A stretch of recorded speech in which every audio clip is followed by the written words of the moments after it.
Hello everybody, welcome to the Empressive channel. Chris Brown has been facing a lot of backlash from his comments about black women. Now, I did make a video about this earlier, but since I made that video, there was some more stuff that kind of unfolded on social media that really just made me shake my head at Chris Brown. This all started when Chris Brown's fans pointed out a lyric in his song that said he only want to F the black bees with the nice hair. Now, some people didn't have an issue with the lyrics, but obviously it has a negative connotation to it because black people have been put down for having kinkier hair. So when he said, I only mess with girls with the nice hair, meaning looser textured hair, it kind of made some of his fans feel a certain way. Now, honestly, Chris Brown would have been able to get away with these lyrics and no one would have cared after a day or two. But Chris Brown made things 10 times worse when he responded to the criticism. He said the only people who are mad are the uglies. He also said he doesn't give a care about all the negative booty-faced girls. And he's referring to his black female fans, by the way. He called them girls with skid row edges, saying they have low self-esteem, calling them Budweiser frogs and duck heads. And he also made a video addressing his critics. Okay, challenge. For all the angry uglies that's mad at what I said, post a picture of what you look like. Please. I'm begging you.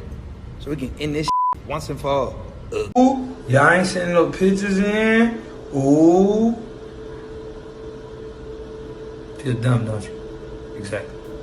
So that was his response to all of the women who called him out on his lyrics. Now, a reality star and rapper from Love and Hip Hop Atlanta named Tokyo Vanity basically laughed off Chris's comments, and she also revealed that Chris Brown was a colorist. She said that he would not let one of her friends in his section in the club because she was a dark-skinned girl. And she wasn't the only one who made this statement. A lot of other people came out and said the same thing. Now, Chris Brown responded by showing a throwback picture on his Instagram page of a dark-skinned girl in his section, and he said, last time he was in the club in Atlanta, let's take a look around, shall we? And he added Tokyo Vanity.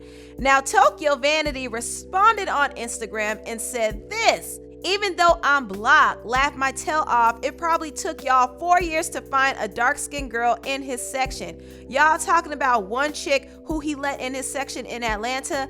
I'm talking about the rules he had in his section in LA. My dude, I'm not bashing him, because in life we all have preferences and are entitled to like what we like.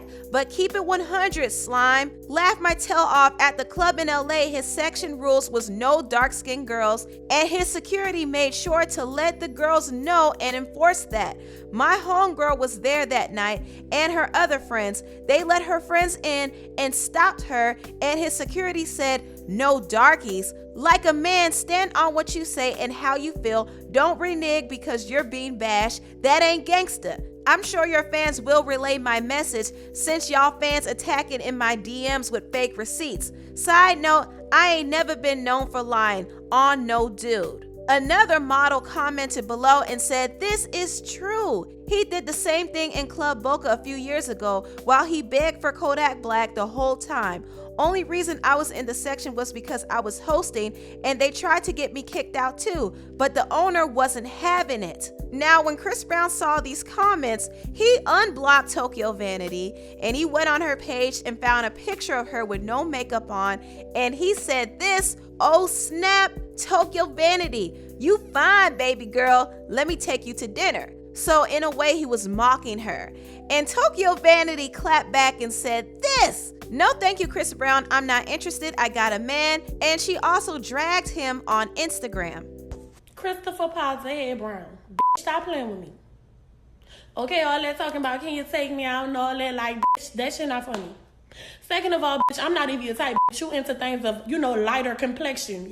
Coke, heroin, Molly, acid, embalming fluid, cigarettes. I'm just saying, Puerto Rican women, white women, Asian women, and that's all fine because that's your preference and we are entitled to a preference. Bitch, all I'm doing is calling it like I see it. When we was in the club in Miami and when we was in the club in LA, In your section, your rules was no darkies. You wouldn't let my homegirl in LA, but you let all her friends in. And in Miami, you wouldn't let my other homegirl in, but you let all her friends in. But y'all was talking about no dark-skinned women. All I'm saying is, like a gangster, how you feel, stand on that. Because me, however I feel about anything, I'ma stand on it 10 toes. Don't come changing your opinion and how you feel about because everybody bashing you.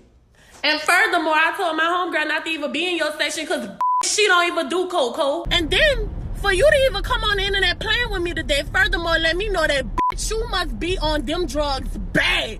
Because I don't even play with niggas like you. I make a real nigga bat the out you.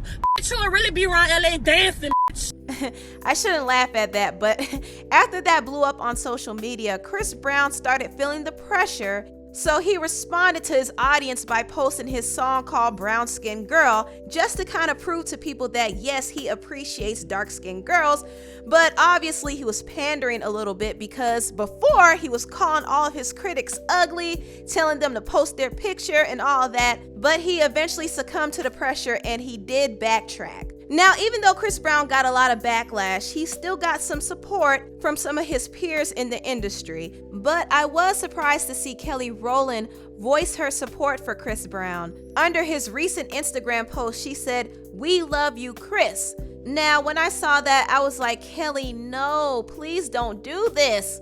I do understand that Kelly knows Chris personally and they went on tour together, so I definitely don't expect her to cancel Chris or stop supporting him, but I wish she would have waited for this controversy to simmer down before voicing her support, because Chris Brown said a lot of derogatory things towards black women just recently.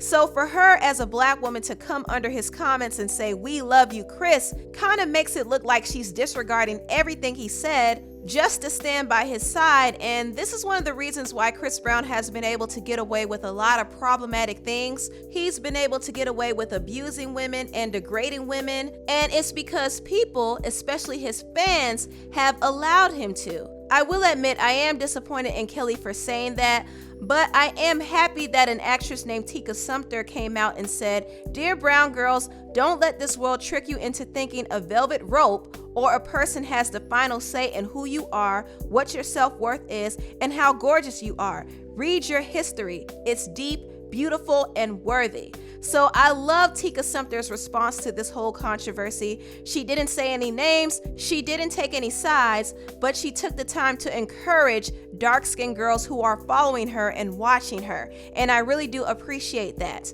Now, there were some other celebrities who did come out to defend Chris Brown. It wasn't just Kelly Rowland.